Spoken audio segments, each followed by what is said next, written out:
2021년 한 해가 이제 저물어 가고 있습니다.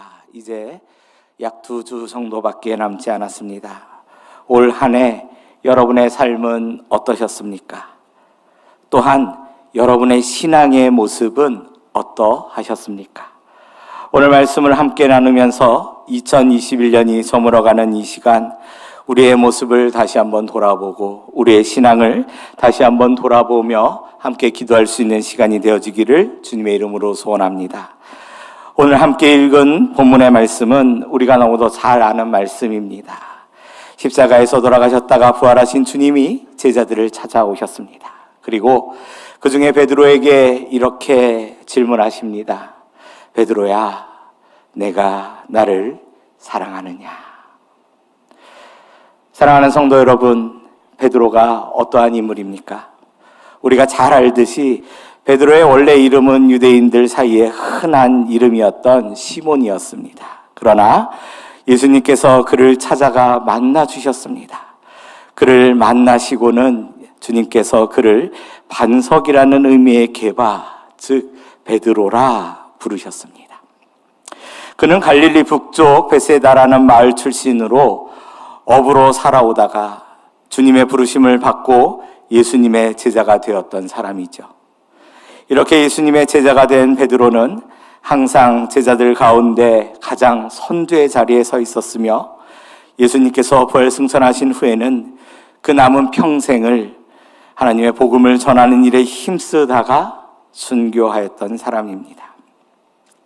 이런 베드로를 예수님께서도 늘 사역에 가장 중요했던 그 순간마다 함께 하셨으며 이러한 일을 통해 우리가 베드로를 예수님의 수제자다라고 이렇게 부를 수 있게 된 것입니다. 그렇다면 어떻게 베드로가 예수님이 아끼는 그러한 제자가 될 수 있었을까요?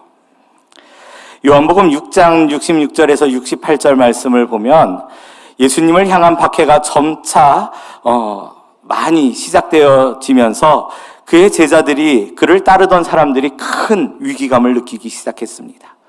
그때의 상황에 대해서 성경은 이렇게 기록하고 있습니다. 그때부터 그의 제자 중에서 많은 사람이 떠나가고 다시 그와 함께 다니지 아니하더라. 예수께서 12제자에게 이르시되 너희도 가려느냐? 시몬 베드로가 대답하되 주여, 영생의 말씀이 주께 있사오니 우리가 누구에게로 가오리이까? 즉 예수님을 핍박하는 조짐에 따르던 자들이 예수님을 떠났습니다. 예수님을 따르며 그의 말씀을 듣던 그러한 자들이 예수님을 떠나갔고 제자라고 했던 많은 사람들이 다시는 예수님과 함께 하지 않았다라고 말하고 있습니다.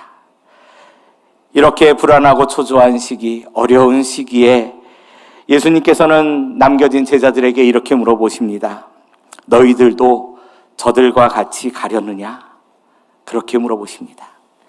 이때 예수님을 향해 건넨 베드로의 고백이 이렇습니다. 주님을 절대 떠나지 않을 것입니다. 저는 주님을 떠나지 않을 것입니다. 마가복음 14장 31절에 보면은 이렇게 말합니다. 베드로가 힘있게 말하되 내가 주와 함께 죽을지언정 주를 부인하지 않겠나이다 하고 모든 제자도 이와 같이 말하니라. 베드로가 예수님이 네가 나를 3번 부인할 것이다 말했을 때 아닙니다 주님, 저는 주님을 절대 떠나지 않을 것입니다. 주님과 함께 죽을지언정 주님을 부인하지 않을 것입니다. 끝까지 함께 할 것입니다. 이렇게 말하는 것을 보아 베드로의 그 마음을 우리는 너무도 잘 엿볼 수 있을 것 같습니다. 또 베드로 마태복음 16장 21절에서 22절까지의 말씀을 보면 이렇게 기록하고 있습니다. 이때로부터 예수 그리스도께서 자기가 예루살렘에 올라가 장로들과 대제사장들과 서기관들에게 많은 고난을 받고 죽임을 당하고 제3일에 살아나야 할 것을 제자들에게 비로소 나타내시니 베드로가 예수를 붙들고 항변하여 이르되 주여 그리 마옵소서, 이 일이 결코 주께 미치지 아니하리이다. 예수님께서 자기 자신의 죽음과 고난을 예언했을 때 베드로는 어떻게 이야기합니까? 주님, 절대 그런 고통스러운 일이 결코 일어나지 않게 하겠습니다. 라고 베드로는 이야기합니다. 이러한 베드로의 고백은 주님의 뜻을 다 헤아리기에는 아직 성숙하지 못한 수준이었지만 그 마음은 어떻습니까? 정말로 순수하게 주님을 위로해드리고 예수님을 지켜드리고 싶은 그 마음 아니었겠습니까? 그 고백은 자기를 희생해서라도 지켜드리겠다는 아주 비장한 다짐과 각오 아니었겠습니까? 또 최후의 만찬 석상에서 마지막으로 예수님이 제자들의 발을 씻기면서 시몬 베드로의 차례가 되자 그는 이렇게 말하지 않습니까? 베드로가 이르되 내 발을 절대로 씻지 못하시리이다.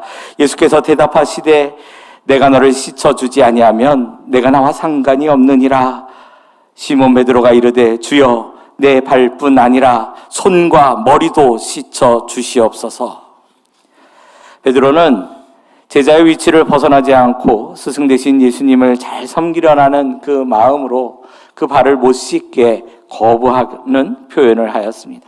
그럴 경우 예수님과 상관없다는 사람이 된다는 말에 어떻게 했습니까? 오히려 예수님한테 나의 손도 씻겨주시고 나의 머리도 씻겨주시옵소서라고 이야기합니다. 얼마나 베드로가 예수님을 잘 섬기고 있었는지, 그 마음에 예수님과 얼마나 더 가까이 있고 싶어 했는지, 그것을 우리가 이러한 말씀들을 통해 알 수 있는 것입니다. 베드로는 참으로 예수님을 사랑했습니다. 그렇다면 이러한 모습 때문에 그가 예수님이 아끼는 제자가 될 수 있었을까요?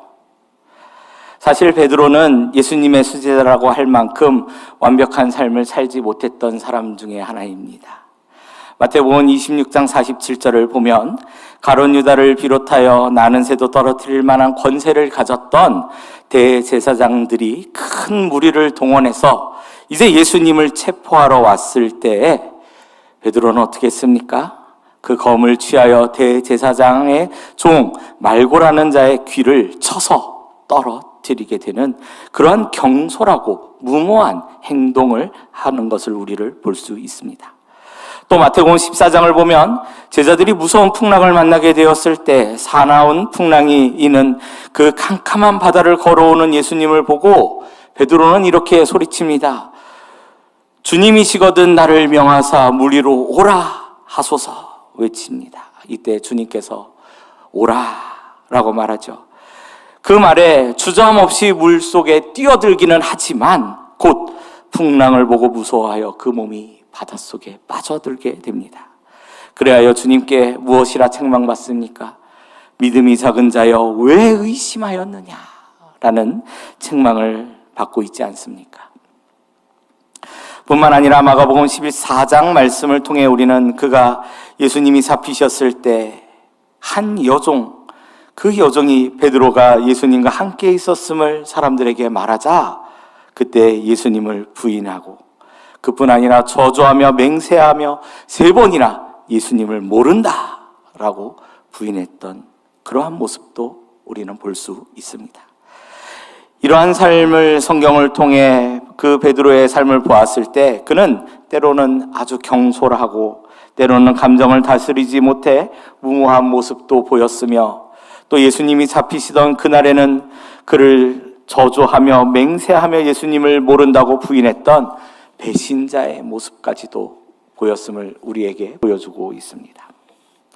이렇게 한없이 부족한 베드로, 그럼에도 그가 그토록 예수님의 사랑을 받은 제자가 될 수 있었던 그 이유가 무엇일까요? 그것은 예수님께서 그를 처음 만나셨을 때 베드로에게 이렇게 이야기하지 않습니까? 요한복음 1장 42절 말씀을 보니까 예수께서 보시고 가라사대 내가 요한의 아들 시몬이니 장차 개바라 하리라 하시니라. 즉 예수님께서 이전에 베드로를 만난 적이 없으셨음에도 불구하고 처음 베드로를 만난 그 순간에 그의 모든 것을 다 아셨습니다.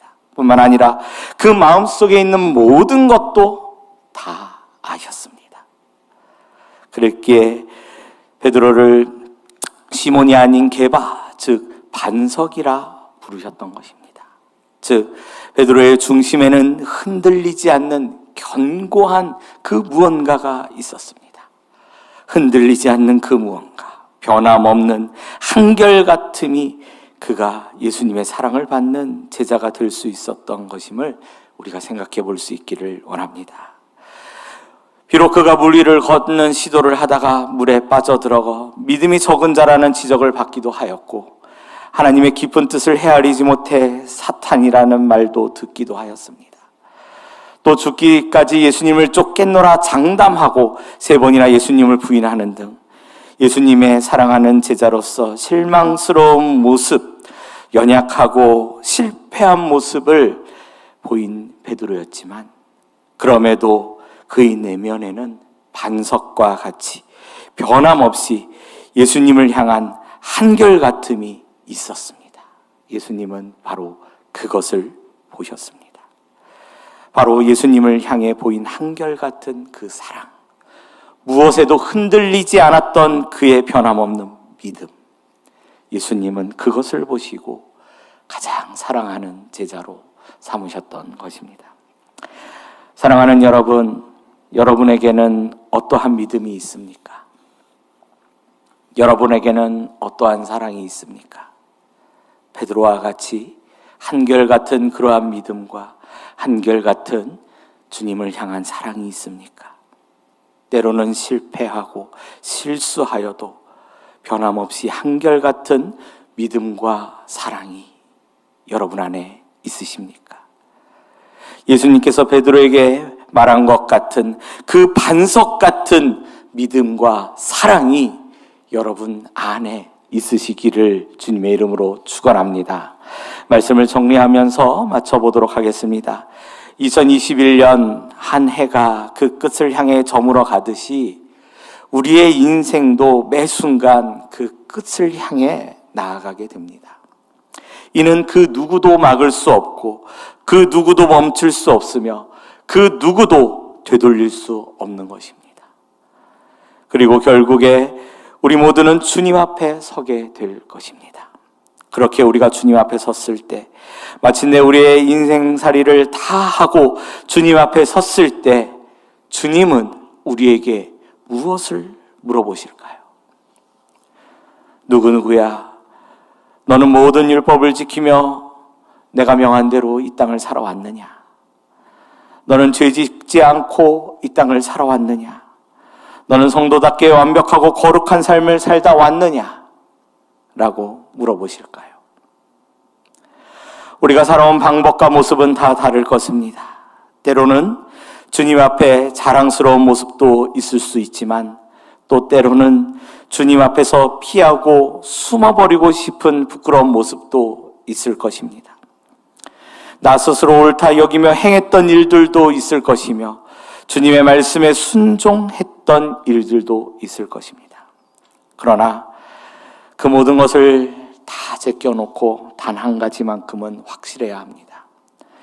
내가 예수님 앞에 섰을 때 주님께서 내가 나를 사랑하느냐 물으신다면, 주님께서 내가 나를 사랑하느냐 물으신다면, 내가 살아온 모든 인생을 다 아시며 내 인생이 어땠는지 다 아시면서도, 그러면서도 예수님께서 나에게 내가 나를 사랑하느냐 물으신다면 우리는 분명히 대답해야 합니다.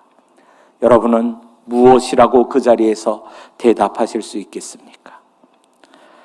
주여, 모든 것을 아시오매 내가 주를 사랑하는 것을 주님께서 아십니다. 나는 부족하지만, 나는 부끄럽지만, 나는 아무런 자격 없지만 주여 모든 것을 아시오매 내가 주를 사랑하는 것을 주님께서는 아시나이다 라고 한결같고 반석 같은 그 믿음과 진실한 사랑을 고백할 수 있는 우리 모두가 되어지기를 주님의 이름으로 축원합니다. 또한 하나님께서 허락하신 삶을 살아가는 지금 이 순간에도 우리를 찾아오셔서 물어보시는 그 주님의 음성, 네가 지금도 나를 사랑하느냐? 내가 나를 사랑하느냐? 내가 나를 사랑하느냐? 물으시는 그 음성을 들을 수 있는 우리 모두가 되어지기를 소원합니다. 이 주님의 음성은 우리를 책망하려 함이 아닙니다.